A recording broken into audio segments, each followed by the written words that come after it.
नमस्ते। आज की कक्षा में सबको स्वागत। നമ്മൾ ഇന്നൊരു പുതിയൊരു പാഠമാണ് എടുക്കുന്നത്.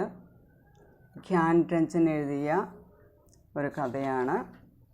പിത എന്നാണ് കഥയുടെ പേര്. പിത എന്ന് പറഞ്ഞാൽ അച്ഛൻ. ഇപ്പോൾ ഒരു പഴയ കാലഘട്ടത്തിൻ്റേതായിട്ടുള്ളൊരു അവസ്ഥയെക്കുറിച്ചാണ് ഇതിൽ പറയുന്നത്. നമുക്ക് ധ്യാൻ രഞ്ജനെ കുറിച്ചൊന്ന് നോക്കാം. ധ്യാൻ രഞ്ജൻ്റെ ജനനം 1936 ആണ്. 1936 ജനിച്ചിരിക്കുന്നത്. ഇപ്പോൾ ലേഖപരിചയം നോക്കാം. ധ്യാൻ രഞ്ജൻ കാ ജന്മ മഹാരാഷ്ട്ര കെ അക്കോല മേ ഹുവാ താ. ധ്യാൻ രഞ്ജൻ ജനിച്ചത് മഹാരാഷ്ട്രയിലാണ്. മഹാരാഷ്ട്രയിലെ അലോക്കയിലാണ് അദ്ദേഹം ജനിച്ചത്. बचपन और किशोरावस्था का अधिकांश समय अजमेर, दिल्ली एवं बनारस में बीता तथा उच्च शिक्षा इलाहाबाद से संपन्न हुई. അദ്ദേഹത്തിൻ്റെ കുട്ടിക്കാലം എന്ന് പറയുന്നതും കൗമാരക്കാലം എന്ന് പറയുന്നതും ബച്പൻ കുട്ടിക്കാലവും കിശോരാവസ്ഥക്ക് അധികാംശ സമയം അദ്ദേഹത്തിൻ്റെ കുട്ടിക്കാലത്തെ അതുപോലെ തന്നെ കൗമാരപ്രായത്തിലെ കൂടുതൽ സമയവും അദ്ദേഹം അജ്മേർ, ഡൽഹി और ബനാറസ്, അജ്മേറിലും ഡൽഹിയിലും ബനാറസിലുമാണ് കുട്ടിക്കാലം കൂടുതലായിട്ട് ചിലവഴിച്ചത്. തഥാ ഉച്ചശിക്ഷ ഇലാഹാബാദ് സെ സമ്പന്ന ഹുയി. പക്ഷേ ഹയർ എഡ്യൂക്കേഷൻ എന്ന് പറയുന്നത് ഇലാഹാബാദിലാണ് അദ്ദേഹം പഠനമൊക്കെ നടത്തിയത്. അപ്പോൾ പല സ്ഥലങ്ങളിൽ കൂടി സഞ്ചരിച്ച് ജീവിച്ച് പഠിച്ചു വന്ന വ്യക്തിയാണ് ആര്? നമ്മുടെ ധ്യാൻ രഞ്ജൻ എന്ന് പറയുന്നത്. അതുപോലെ തന്നെ പറയുന്നുണ്ട്, ലംബേ സമയസേ Inca സ്ഥായി Niwas Madhya Pradesh K Jabalpur may ഹെ. ഇനി ഒരുപാട് കാലങ്ങളോളം അദ്ദേഹം മധ്യപ്രദേശിലെ ജബൽപൂരിലാണ് അദ്ദേഹം താമസിച്ചത്. നമുക്ക് സ്ഥായി നിവാസ്, പെർമനൻറ്റ്, സ്ഥിരമായിട്ടുള്ള താമസം എന്ന് പറയുന്നത് മധ്യപ്രദേശിലെ ജബൽപൂരിലാണ്. ആജ് ബി ഉൻകാ പ്രിയ ഷഹർ ഇലാഹാബാദ് ഹി ഹെ. ഇന്നും അദ്ദേഹത്തിന് ഏറ്റവും പ്രിയപ്പെട്ട പട്ടണം എന്ന് പറയുന്നത് ഇലാഹാബാദിലാണ്. ഇലാഹാബാദിൻ്റെ പ്രത്യേകത നമ്മൾ പറഞ്ഞു. അദ്ദേഹം ഇലാഹാബാദിലാണ് വിദ്യാഭ്യാസം ചെയ്തത്. ജബൽപൂർ കാ സ്ഥാൻ ഉസ്കെ ബാദ് ഹി ആതാ ഹെ. അദ്ദേഹത്തിൻ്റെ സ്ഥിരതാമസ സ്ഥലമായ മധ്യപ്രദേശിലെ ജബൽപൂർ എന്ന് പറയുന്നത് ഒന്നാം സ്ഥാനം കിടക്കുന്നത് ഇലാഹാബാദ് തന്നെയാണ്. അതിനുശേഷമാണ് ജബൽപൂർ എന്ന് പറയുന്ന സ്ഥലം വരുന്നത്. അപ്പോൾ ഏറ്റവും പ്രാധാന്യം കൊടുത്തിട്ടുള്ളത് ഇലാഹാബാദിന് തന്നെയാണ്. പിന്നീടാണ് അദ്ദേഹത്തിൻ്റെ സ്ഥിരതാമസമായ സ്ഥലം ജബൽപൂറിന് പ്രാധാന്യമുള്ളൂ എന്നാണ് പറയുന്നത്. അപ്പോൾ ധ്യാൻ രഞ്ജൻ महाराष्ट्र के अकोला में जन्म हुआ. बचपन और किशोरावस्था का अधिकांश समय उन्होंने अजमेर, दिल्ली और बनारस में बीता और उनका उच्च शिक्षा इलाहाबाद में संपन्न हुई थी. और उसके बाद लंबी समय से उनका स्थायी वासस्थान निवास मध्य प्रदेश के जबलपुर में है. उनका उच्च शिक्षा प्राप्त जगह इलाहाबाद, ये शहर आज भी उनका प्रिय शहर है. और उनका स्थायी निवास मध्य प्रदेश के जबलपुर का स्थान इसके बाद ही आता है. ജബൽപൂരിന് രണ്ടാം സ്ഥാനമേ ഉള്ളൂ എന്നാണ് പറയുന്നത്. ध्यान रंजन साठोदरी पीढ़ी के सर्वश्रेष्ठ कहानीकारों में से एक के रूप में मानी है. ये ധ്യാൻ രഞ്ജൻ 60കൾക്ക് ശേഷം സാഠോത്തരി, സാട്ട് എന്ന് പറഞ്ഞാൽ 60, അപ്പോൾ 1960 ശേഷം വരുന്ന ആ തലമുറയിൽപ്പെട്ട പീഡി എന്ന് പറഞ്ഞാൽ ജനറേഷൻ തലമുറയിലെ സർവശ്രേഷ്ഠ കഹാനികാരോ മെംസെ, വളരെ ശ്രേഷ്ഠരായിട്ടുള്ള കഥാകാരന്മാരിൽ ഏക് കെ രൂപമേ മാനിഹെ, ഒരാളെന്ന രൂപത്തിലാണ് അദ്ദേഹത്തെ കണക്കാക്കുന്നത്.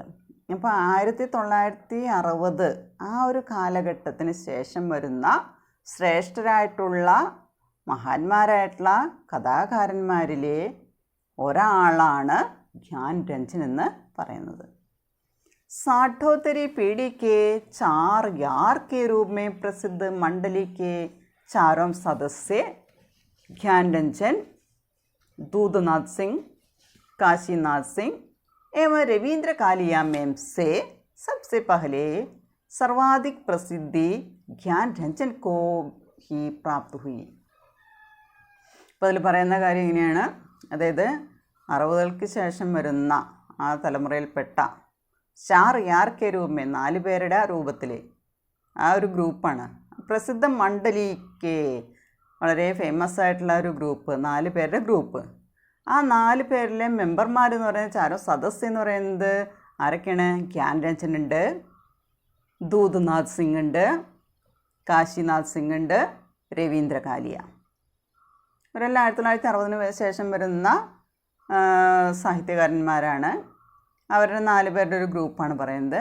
ആ ഗ്രൂപ്പിലെ പ്രസിദ്ധ മണ്ഡലിക്ക് ചാരോ സദസ്യ മേംസെ ഈ 4 മെമ്പർമാരിലെ സബ്സെ പഹലെ ഏറ്റവും മുൻപ് സർവാധിക് പ്രസിദ്ധി ഏറ്റവും കൂടുതൽ പ്രസിദ്ധി നേടിയത് ധ്യാൻ രഞ്ജനാണ്.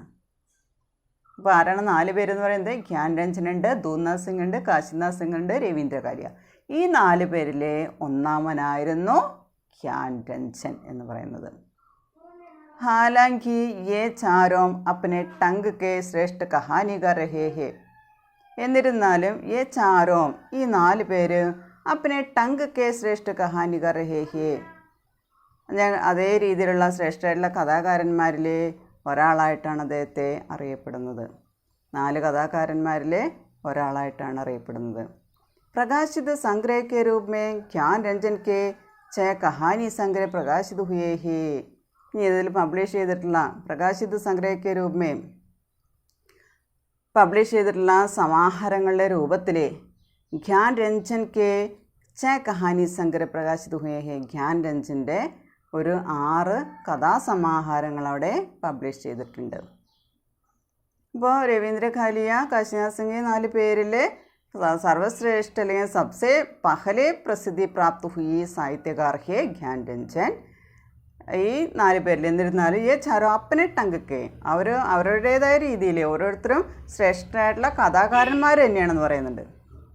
അപ്പോൾ അവർ പബ്ലിഷ് ചെയ്യുന്നുള്ള സമാഹാരങ്ങളുടെ രൂപത്തിൽ പറയുകയാണെങ്കിൽ ധ്യാൻ രഞ്ജൻ്റെ 6 കഹാനി സംഗ്രഹ 6 കഥാസമാഹാരങ്ങൾ പ്രകാശിത് ഹുയി ഹേ പബ്ലിഷ് ചെയ്തിട്ടുണ്ട്. അപ്പോൾ 6 കഥാസമാഹാരങ്ങൾ നമ്മുടെ ധ്യാൻ രഞ്ജൻ്റെ പബ്ലിഷ് ചെയ്തിട്ടുണ്ട്. लेकिन ये बहुचर्चित तथ्य है कि इनकी कहानियों की कुल संख्या 25 है, जो कि सपना नहीं नामक संकलन में प्रकाशित है. ആ പറയണതിൽ വളരെയധികം ചർച്ച ചെയ്യപ്പെട്ടതായിട്ട് പറയുന്നു. ये बहुचर्चित तथ्य है कि इनकी कहानियों की कुल संख्या ഇവരുടെ കഥകളുടെ മൊത്തം എണ്ണം എന്ന് പറയുന്നത് 25 है 25 जो कि सपना नहीं नाम संकलन में प्रकाशित है. അപ്പോൾ ഈ കഥകൾ 25ഓളം കഥകളുണ്ട്. ഈ കഥകൾ സപ്ന നഹീം എന്ന പേരുള്ള ഒരു കളക്ഷനായിട്ടാണ് അവിടെ പബ്ലിഷ് ചെയ്തിട്ടുള്ളത്, പ്രകാശനം ചെയ്തിട്ടുള്ളത്. ഇപ്പോൾ ധ്യാൻ രഞ്ജൻ്റെ 6 കഥാസമാഹാരങ്ങൾ പബ്ലിഷ് ചെയ്തിട്ടുണ്ട്. അതുപോലെ തന്നെ വളരെ ചർച്ച ചെയ്യപ്പെട്ടൊരു കാര്യമാണ് ഇദ്ദേഹത്തിൻ്റെ 25ഓളം കഥകൾ മൊത്തമായിട്ടുണ്ട്. അത് സപ്ന നഹീം എന്ന പേരുള്ള ഒരു കളക്ഷനായിട്ടാണ് അവിടെ പബ്ലിഷ് ചെയ്തിരിക്കുന്നത്. ധ്യാൻ രഞ്ജൻ की कहानियाँ भारतीय भाषाओं के अतिरिक्त अनेक विदेशी भाषाओं में भी अनुदित हो चुकी है. ഈ ധ്യാൻ രഞ്ജൻ്റെ കഥകൾ ഭാരതീയ ഭാഷകൾക്ക് പുറമേ അനേകം വിദേശ ഭാഷകളിലേക്കും അനൂദിത് ഹോ ചുകിയെ ട്രാൻസ്ലേറ്റ് ചെയ്യപ്പെട്ടു കഴിഞ്ഞു. അപ്പോൾ ധ്യാൻ രഞ്ജൻ്റെ കഥകൾ ഭാരതീയ ഭാഷകൾക്ക് പുറമേ വിദേശ ഭാഷകളിലേക്കും ട്രാൻസ്ലേറ്റ് ചെയ്യപ്പെട്ടിട്ടുണ്ട്. ഭാരതീയ വിശ്വവിദ്യാലയം के अतिरिक्त Osaka, London, San Francisco, Leningrad और हाइडेलबर्ग आदि के अनेक अध्ययन केंद्रों के पाठ्यक्रमों में भी इनकी कहानियाँ शामिल हैं.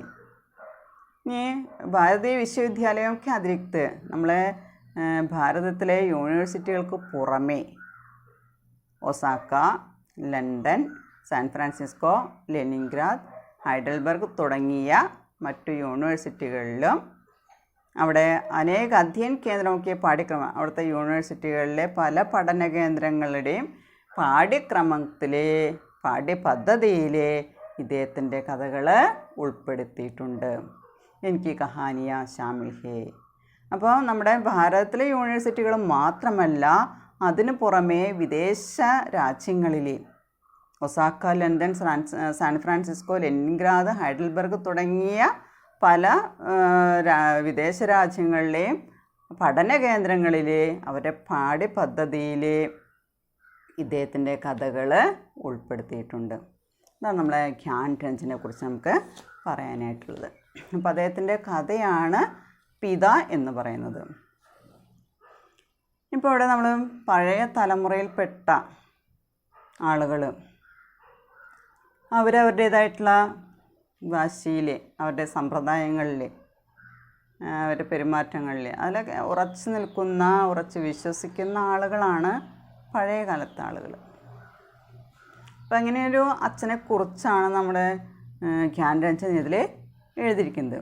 അതായത് ഒരുപാട് സൗകര്യങ്ങളുണ്ടായാലും അതിൽ നിന്നെല്ലാം മാറി എങ്ങനെയാണോ മുൻപ് ജീവിച്ചിരുന്നത് അതുപോലെ തന്നെ ജീവിക്കാൻ ആഗ്രഹിക്കുന്ന ഒരച്ഛനെക്കുറിച്ചാണ് അതിൽ പറയുന്നത്.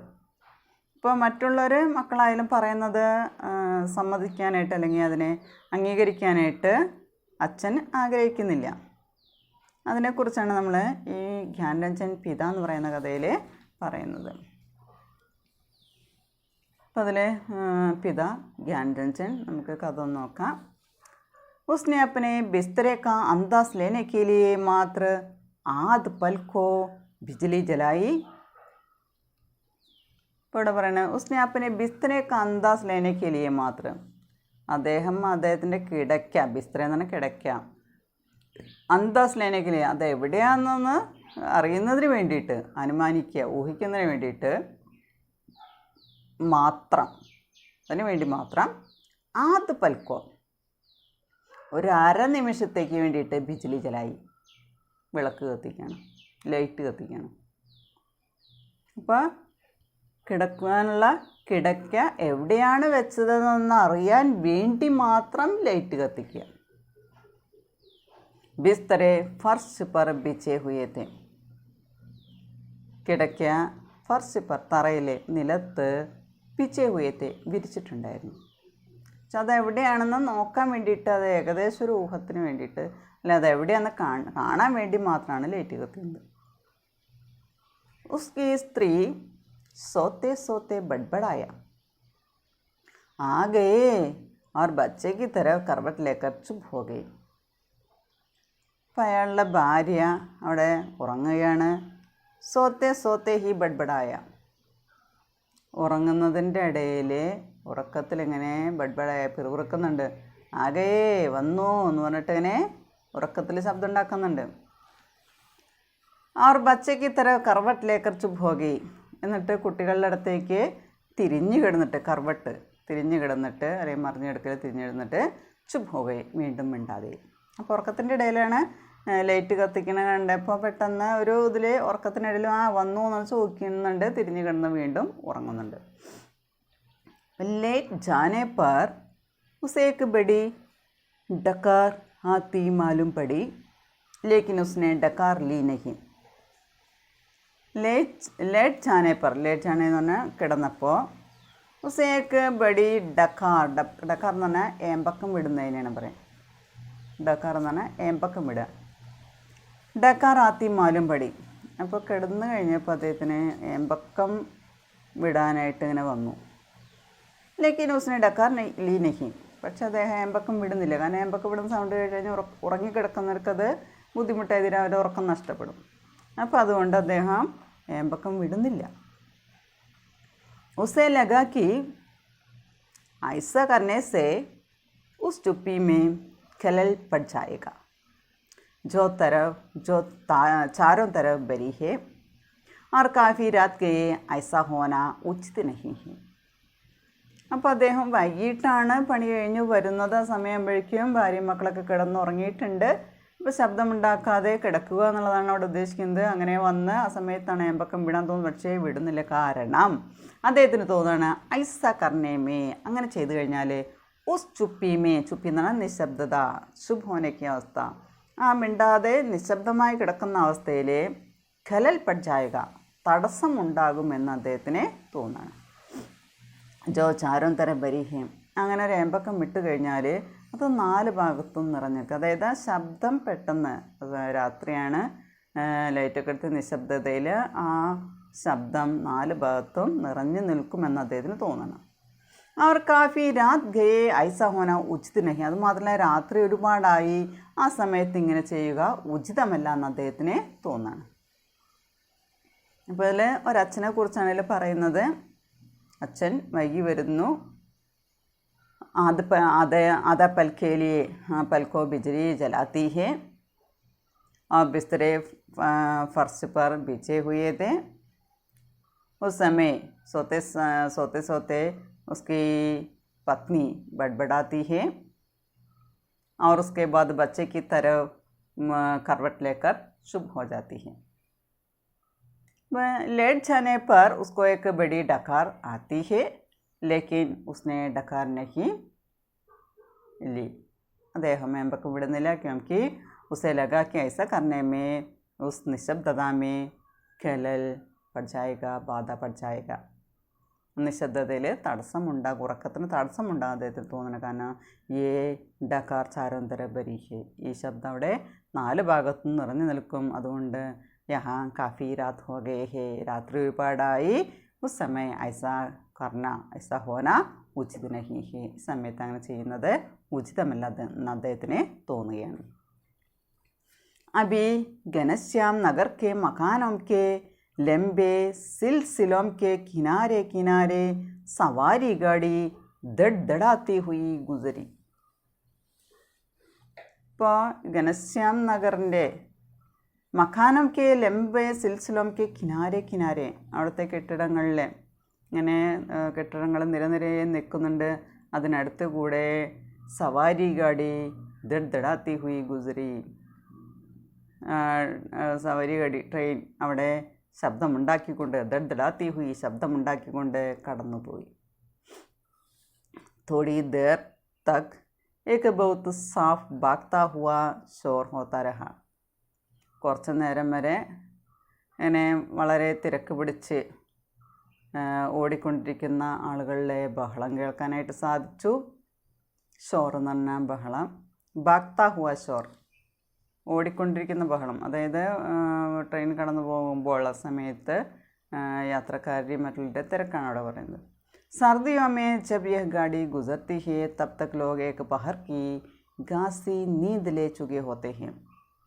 സർദിയോ മേ, നല്ല തണുപ്പുള്ള ദിവസങ്ങളിൽ, ജബ് യഹ് ഗാഡി ഗുസർത്തി ഹേ, എപ്പോഴാണ് ഈ വണ്ടി കടന്നു പോകുന്നത്, തബ് തക് ലോഗ് ഏക് പഹർ കി ഗാസി നീന്ദ് ലേ ചുകെ ഹോത്തെ ഹേ, അപ്പോഴേക്കും ആളുകൾ ഒരു യാമം, ഏക് പഹർ കി ഖാസി നീന്ത്, ഒരു പ്രത്യേക ഉറക്കം തന്നെ അപ്പോഴേക്കും കഴിഞ്ഞു പോയിട്ടുണ്ടാവും.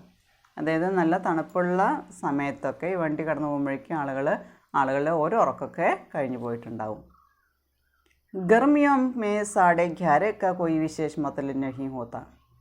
ഇപ്പോൾ തണുപ്പുള്ള ദിവസമാണെങ്കിൽ വണ്ടി കടന്നു പോകുമ്പോഴേക്കൊക്കെ ആളുകൾ ഓരോ ഉറക്കം കഴിഞ്ഞ് എഴുന്നേറ്റിട്ടുണ്ടാവും എന്ന് പറയുന്നത്.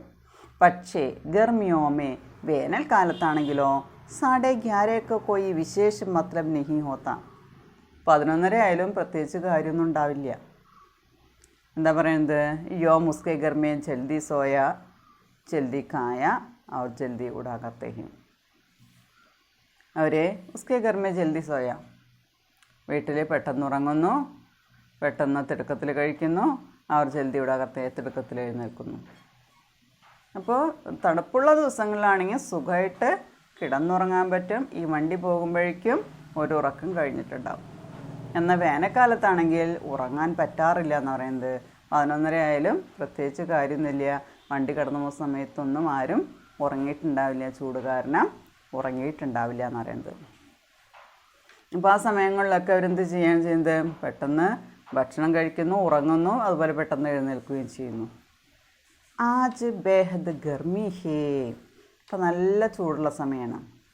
रास्ते पर उसे जितने लोग मिले उन सब ने उससे गर्म और बेचैन कर देने वाले मौसम की ही बात की. അപ്പോൾ ഇപ്പം വളരെയധികം ചൂടുള്ള സമയമാണ്. ബേഹദ് എന്ന് പറഞ്ഞാൽ വളരെയധികം. ഇപ്പം വഴിയിലൊക്കെ വെച്ച് ആരൊക്കെ കണ്ടുമുട്ടിയാലും ജിത്തന ലോക് മിലേ, ആരൊക്കെയാണ് നമ്മൾ കണ്ടത്, അവരൊക്കെ ഉൻ സബ്നെ, അവരൊക്കെ എന്ത് ചെയ്യും? ഉസ്സേ, അദ്ദേഹത്തിൻ്റെ അടുത്ത് ഗരം ഓർ ബേച്ചൻ കർദേനെ വാലി മൗസം കി, നല്ല ചൂടുള്ള വളരെ അസ്വസ്ഥത ഉണ്ടാക്കുന്ന ഈ മൗസം കി ഹി ബാത്ത് കി, ഈ കാലാവസ്ഥയെക്കുറിച്ച് മാത്രമാണ് സംസാരം, ക്ലൈമറ്റിനെ കുറിച്ച്. അപ്പോൾ ആരെ കണ്ടുമുട്ടിയാലും എവിടെ വെച്ച് കണ്ടുമുട്ടിയാലും സംസാര വിഷയം എന്ന് പറയുന്നത് ചൂടിനെ കുറിച്ചാണ്. ബദ് ഹവാസി ചിപ് ചിബാഹട്ട് ഔർ തക്കാൻ ഹേ എന്താ പറയുന്നത്? ബദ് ഹവാസി ആകെ അമ്പരപ്പാണ്, ചിപ് ചിബാഹട്ട് ആകെ എന്താ പറയുക നിശബ്ദതയാണ്, ഔർ തക്കാൻ ഹേ ക്ഷീണമാണ്. അപ്പോൾ ചൂടിൻ്റെ പ്രത്യേകതയാണ് അത് പറയുന്നത്. അതിനിടയ്ക്ക് നമ്മളൊരു സെൻറ്റൻസ് വിട്ടു, കപടം കി വജാഹത്ത് ഹോ ഗയി. ഇപ്പോൾ ധരിക്കുന്ന വസ്ത്രത്തെക്കുറിച്ച് തന്നെ നമുക്ക് അത് ഈ അവസ്ഥയെക്കുറിച്ച് വജാഹത്ത് ഹോ ഗയി, അതായത് ചീത്ത അവസ്ഥ സമയത്ത്, ചൂടുള്ള ഈ സമയത്ത് ധരിക്കുന്ന വസ്ത്രങ്ങളെക്കുറിച്ച് അതിനൊരു തീരുമാനമെടുക്കാൻ. അതിനാ സമയത്ത് ബദ്ഹവാസി ചിപ് ചിപ്പാഹട്ട് അവർ തക്കാൻ, എല്ലാവർക്കും ചൂട് കാരണം ക്ഷീണമാണ്, ആകെ അമ്പരപ്പാണ്. अभी जब सवारी गाड़ी शोर करती हुई गुजरी तो उसे ऐसा नहीं लगा कि नींद लगते लगते टूट गई हो, जैसा झाड़ों में प्रायः लगता है. ഈ സമയത്ത് ഈ ട്രെയിൻ ശബ്ദമുണ്ടാക്കിക്കൊണ്ട് കടന്നു പോകുന്നുണ്ട്. തോ ഐസ നഹി ലഗ, ആ സമയത്തൊന്നും തോന്നിയില്ല. നീന്ത് ലഗ്തേ ലഗ്തേ ടൂട്ട് ഗയി ഹോ ജൈസ ജാഡോമേ പ്രായ ലഗ്താ ഹെ. അപ്പോൾ തണുപ്പ് കാലത്ത് മിക്കവാറും തോന്നുന്ന ഒരു കാര്യമാണ് ജാഡോമേ, ജാഡോ എന്നാണ് തണുപ്പ്, ജാഡോമേ പ്രായ ലഗ്താ ഹെ, തണുപ്പുള്ള സമയത്ത് മിക്കവാറും തോന്നാറുണ്ട് എന്താണ്? നീന്ത് ലഗ്തേ ലഗ്തേ ടൂട്ട് ഗയി, ഉറക്കം ഇടയ്ക്ക് നഷ്ടപ്പെട്ടു പോയി തോന്നും. കാരണം ട്രെയിനിൻ്റെ സൗണ്ട് കേട്ട് എഴുന്നേൽക്കേണ്ടതായിട്ട് വരുന്നു. പക്ഷേ ഇപ്പം അങ്ങനെ ട്രെയിൻ പോയാലും പ്രശ്നമൊന്നുമില്ല, എന്ത് ബഹളം ഉണ്ടായില്ല, കാരണം ചൂട് കാരണം ഉറങ്ങാനായിട്ട് പറ്റിയിട്ടുണ്ടാവില്ല. അപ്പോൾ അതാണ് ഇപ്പോഴത്തെ അവസ്ഥ എന്ന് പറയുന്നത്. ഉസേ ഐസ നഹി ലക്ക, നീന്ത് ലഗ്തേ ലഗ്തേ ടൂട്ട് ഹോയി ജൈസ ജാഡോമേ പ്രായ ലഗ്താ ഹെ. തണുപ്പ് കാലത്താണെങ്കിൽ മിക്കവാറും തോന്നുന്നതാണ്, അതായത് ട്രെയിനിൻ്റെ സൗണ്ട് കേട്ട് കഴിഞ്ഞാൽ ഉറക്കത്തു നിന്ന് ഉണരേണ്ടതായിട്ട് വരുന്നുള്ളത്. പക്ഷേ ഈ സമയത്ത് അങ്ങനെ പ്രശ്നമൊന്നുമില്ല, ഉറങ്ങിയാലല്ലേ എഴുന്നേൽക്കേണ്ട ആവശ്യമുള്ളൂ. ബൽക്കി യോം ലഗാ കി अब अगर सोने की चेष्टा शुरू नहीं की गई तो सचमुच देर हो जाएगी. നേരെ മറിച്ച് അത് തോന്നാണ് ഇപ്പോൾ ഉറങ്ങാൻ വേണ്ടിയിട്ട് ഇതുവരെയായിട്ട് ഉറങ്ങാനായിട്ട് ആരംഭിച്ചിട്ടില്ല. സച്മുച്ച് ദേർ ഹോ ജായകി, ഇപ്പോൾ വാസ്തവത്തിൽ വൈകിയിരിക്കുകയാണ്, എന്നിട്ട് ഉറങ്ങാനായിട്ട് സാധിക്കുന്നില്ല. ഉസ്നെ ജംഹായിലി, ജംഹായി എന്ന് പറഞ്ഞാൽ കോട്ടുവായി ഇടുക. ഉറക്കം വരുന്നുണ്ട്, കോട്ടുവായി ഇടുന്നുണ്ട്, പക്ഷെ ഉറങ്ങാനായിട്ട് പറ്റുന്നില്ല, ഉറക്കപ്പോഴും തുടങ്ങിയിട്ടില്ല എന്നാണ് പറയുന്നത്. നേരാണെങ്കിൽ വൈകും ചെയ്തു. പങ്കേക്ക് ഹവ ബഹുത്ത് ഗരം തീ और पुराना होने की वजह से चिढ़ाती थी आवाज़ भी कर रहा था. അപ്പോൾ ഇവിടെ പങ്കേക്ക് ഹവ, കാറ്റിൻ്റെ ഇത് കാറ്റ് വീശുന്നതും ബഹുത്ത് ഗരം തീ, വളരെ ചൂടുള്ള കാറ്റാണ്. ആർ പുരാന ഹോനയ്ക്ക് വജസ്, അത് പഴയതായതുകൊണ്ട് ചിടാത്തി ജി ആവാസ് കർ രഹാ താ. പങ്ക എന്ന് പറഞ്ഞാൽ ഫാനാണ്, അത് ഫാനിൽ നിന്നുള്ള കാറ്റ്, ചൂടുകാറ്റാണ് വരുന്നത്. പിന്നെ അത് മാത്രമല്ല പഴയതാണ്, അതുകൊണ്ട് അത് ശബ്ദമുണ്ടാക്കിക്കൊണ്ടാണ് ഫാൻ കറങ്ങിക്കൊണ്ടിരുന്നത്. ഉസ്കോ ലഗ ദൂസരെ കമരെ മേ ബി ലോഗ് ഐസ ലോഗ് ഷായദ് ഉസ്കി ഹി തര ജംഹായിയാ ലേ രഹേ ഹോങ്കെ. അപ്പം അദ്ദേഹത്തിന് തോന്നുകയാണ് അടുത്ത മുറികളിലുള്ള ആളുകളും ഇതുപോലെ തന്നെ കോട്ടുവായിട്ടുകൊണ്ടിരിക്കുകയായിരിക്കുന്ന അദ്ദേഹത്തിന് തോന്നുകയാണ്. ലേക്കിൻ ദൂസരെ കമരം കെ പങ്കെ പുരാനെ നഹി ഹേ, പക്ഷേ മറ്റുള്ള റൂമുകളിലുള്ള ഫാനൊന്നും പഴയതല്ല. ഇദ്ദേഹം കിടക്കുന്ന റൂമിലെ പഴയ ഫാനാണ്. അപ്പോൾ പഴയതാകുമ്പോൾ അതിനനുസരിച്ച് കാറ്റ് ഇല്ല എന്ന് പറയുന്നത്. പുതിയ റൂമിൽ അല്ലെ പുതിയ ഫാനാണെങ്കിൽ നല്ല കാറ്റുണ്ട്. ഇത് പഴയതായതുകൊണ്ട് കറങ്ങുമ്പോൾ തന്നെ ശബ്ദമുണ്ട്. അത് മാത്രമല്ല ചൂടുകാറ്റാണ് കിട്ടണത് എന്ന് പറയുന്നത്. ലേക്കിൻ ദൂസരെ കമരോം കെ പങ്കെ പുരാനെ നഹിം. പക്ഷെ മറ്റുള്ള റൂമുകളിലെ ഫാൻ പഴയതല്ല എന്ന് പറയുന്നത്. ഉസ്നെ സോച്ന ബന്ദ് കർക്കെ അന്യ കമരോം കി ആഹട്ട് ലേനി ചാഹി. ആഹട്ട് എന്ന് പറഞ്ഞ സൗണ്ടാണ്, ശബ്ദമാണ്. ഉസ്നെ സോച്ന ബന്ദ് കർക്കെ അദ്ദേഹം ഈ ചിന്തയൊക്കെ നിർത്തിയിട്ട് മറ്റുള്ള റൂമുകളിൽ നിന്ന് ശബ്ദം കേൾക്കാനായിട്ട് അദ്ദേഹം ആഗ്രഹിക്കുകയാണ്. ശബ്ദം കേൾക്കുന്നുണ്ടോ എന്ന് നോക്കാനായിട്ട് ആഗ്രഹിക്കുകയാണ്. ഉസേ കോയി ബോത്ത് मासूम सी ध्वनि भी 1-1.5 मिनट तक नहीं सुनाई दी, जो सन्नाटे में काफ़ी तेज होकर आ सकती थी. उसे कोई बहुत मासूम सी ध्वनि, അദ്ദേഹം ഇടുന്ന വളരെ നിഷ്കളങ്കമായിട്ടുള്ളൊരു സ്വരം. 1-1.5 മിനിറ്റ് തക് നഹി സുനായി ദി, അതൊരു 1.5 മിനിറ്റ് പോലും കേൾപ്പിച്ചില്ല എന്ന് പറയുന്നത്. ജോ സനാട്ടമേ കാഫി തേസ് സോക്കറാ സക്തി, അതായത് നിശബ്ദതയിൽ അതൊന്നുകൂടി വേഗത്തിലായിട്ട് വരാനായിട്ട് പറ്റുന്നതാണ് സൗണ്ട് എന്ന് പറയുന്നത്. പക്ഷേ അദ്ദേഹം അത് ആ ശബ്ദം കേൾപ്പിക്കുന്നില്ല എന്ന് പറയുന്നത്. ഉസേ കോയി both മാസും C Dhwani B 1-1.5 minute Tak സുനായി the, അത് 1 മിനിറ്റ് 1.5 മിനിറ്റ് വരെ 1.5 മിനിറ്റ് 1.5 മിനിറ്റ് വരെ ആ സൗണ്ട് കേൾക്കുന്നില്ല. ജോ സന്നാട്ടേമേ കാഫി തേസ് ഹോക്കർ ആ സക്തി തി, ആ നിശബ്ദതയിൽ ഒന്നുകൂടി വേഗത്തിൽ ആ സൗണ്ട് വരുന്നുണ്ടോ നോക്കിയിട്ട് അദ്ദേഹം ആ നിശബ്ദതയിൽ നിന്ന് അടുത്തുള്ള മുറികളിൽ നിന്ന് സൗണ്ട് കേൾക്കുന്നുണ്ടോ എന്ന് ശ്രദ്ധിച്ച് അദ്ദേഹം ചിന്തിക്കുന്ന കാര്യങ്ങളൊക്കെ അദ്ദേഹം നിർത്തണം. തബി പിതാക്കി ചാർപ്പായി ബാഹർ ചർമ്മരായി. സമയത്ത് അച്ഛൻ്റെ വരാന്തയിൽ അച്ഛൻ കിടന്നിരുന്നു. പിതാക്കി ചാർപ്പായി, വിരിപ്പ്, ബാഹർ ചർമ്മരായി, പുറത്ത് ശബ്ദമുണ്ടാക്കുകയാണ്. അപ്പോൾ ഇതിൽ അച്ഛനെക്കുറിച്ച് നമ്മളിപ്പോൾ പറയാൻ പോകുന്നത് അച്ഛനെക്കുറിച്ചാണ്. ഇയാൾ ജോലി കഴിഞ്ഞ് വന്നു കിടക്കുന്നു. ആ കിടക്കുന്ന റൂമിൽ ഫാന് സ്പീഡില്ല എന്ന് പറയുന്നു. പക്ഷേ ഇനി അച്ഛനെക്കുറിച്ചാണ് പറയുന്നത്. മറ്റുള്ള മുറികളിൽ നിന്ന് ശബ്ദം കേൾക്കുന്നുണ്ടോ എന്ന് ശ്രദ്ധിക്കുന്നുണ്ട്. സമയത്താണ് അച്ഛൻ്റെ റൂമിൽ നിന്ന്, അല്ലെ അച്ഛൻ കിടന്നുറങ്ങുന്ന സ്ഥലത്തു നിന്ന് ശബ്ദം കേൾക്കുന്നുണ്ട്.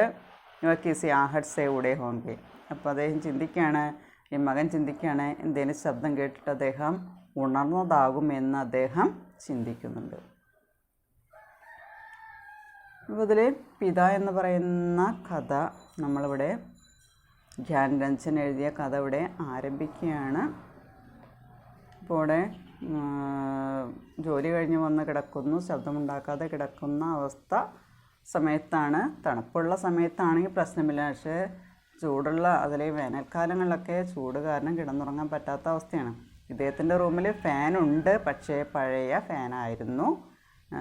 എന്നാൽ മറ്റുള്ള റൂമുകളിലൊക്കെ പുതിയ ഫാനാണ്. പക്ഷേ ഇവിടെ അച്ഛൻ കിടന്നുറങ്ങിയിരുന്നത് പുറത്ത് അവിടെ നിന്ന് സൗണ്ട് കേൾക്കുന്നുണ്ട്. എന്താണെന്നതിൽ കൃത്യമായിട്ട് പറയുന്നില്ല. നെക്സ്റ്റ് ക്ലാസ്സിൽ നമുക്കത് എന്താണെന്ന് നോക്കാം. എവിടെ നിന്നാണ് ആ ശബ്ദം, അച്ഛൻ എഴുന്നേൽക്കാനുള്ള കാരണം എന്താണെന്നുള്ളത് അടുത്ത ക്ലാസ്സിൽ നമുക്ക് നോക്കാം. Okay, thank you.